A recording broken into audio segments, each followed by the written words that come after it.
Do they freeze in place, or do they live in secret civilizations? Since this is a hardcore world and I died, I should no longer exist in this game now.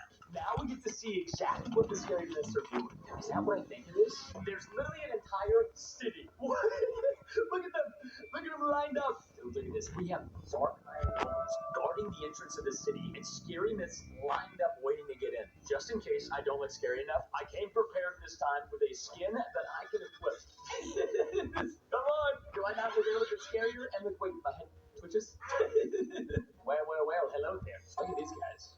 Bunch of noob scary myths. I've never even heard of these guys. Ah, yes, hello, gentlemen. Step into the... Why does this always happen to me? Oh, shoot.